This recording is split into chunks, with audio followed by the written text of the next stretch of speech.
ਉਹ ਹੁੰਦੇ ਨੇ। ਤੇ ਕਿਤਨੇ ਟੋਟਲ ਗਾਰਡ ਨੇ ਤੁਹਾਡੇ ਸਾਰੇ ਏਰੀਏ 'ਚ? ਸਾਡੇ ਕੋਲ ਇਸ ਟਾਈਮ ਇੱਥੇ 14 ਗਾਰਡ ਨੇ ਤੇ 3 ਬਲਾਕ ਅਫਸਰ ਨੇ।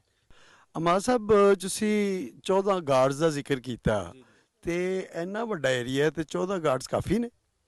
ਜੀ ਨਹੀਂ, 14 ਗਾਰਡਸ ਤੇ ਨਹੀਂ, ਸਾਨੂੰ ਹੋਰ ਰਿਕੁਆਇਰਮੈਂਟ ਹੈ, ਲੇਕਿਨ ਇਹ ਹੈ ਕਿ ਹਲੇ ਰਿਕਰੂਟਮੈਂਟ ਪ੍ਰੋਸੈਸ ਬੰਦ ਹੋਇਆ, ਜਿਹਦੀ ਵਜ੍ਹਾ ਤੋਂ ਜਿਹੜਾ ਨਾ ਉਹ ਗਾਰਡਸ ਪੂਰੇ ਨਹੀਂ ਹੈਗੇ।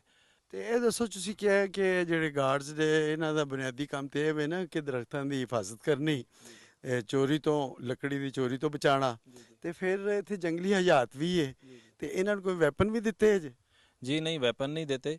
ਬੇਸਿਕਲੀ ਜੰਗਲੀ ਆਤੇ ਤੇ ਅਸੀਂ ਵੈਪਨ ਯੂਜ਼ ਕਰਦੇ ਵੀ ਨਹੀਂ, ਤੇ ਚੋਰੀ ਚਕਾਰੀ ਵਾਸਤੇ ਕੋਈ ਮਾਫੀਆ ਦੇ ਅਗੇਂਸਟ ਅਗਰ ਸਾਨੂੰ ਕੋਈ ਵੈਪਨ ਦੀ ਜ਼ਰੂਰਤ ਹੋਵੇ ਤਾਂ ਪੁਲਿਸ ਇੰਗੇਜ ਕੀਤੀ ਜਾਂਦੀ ਹੈ।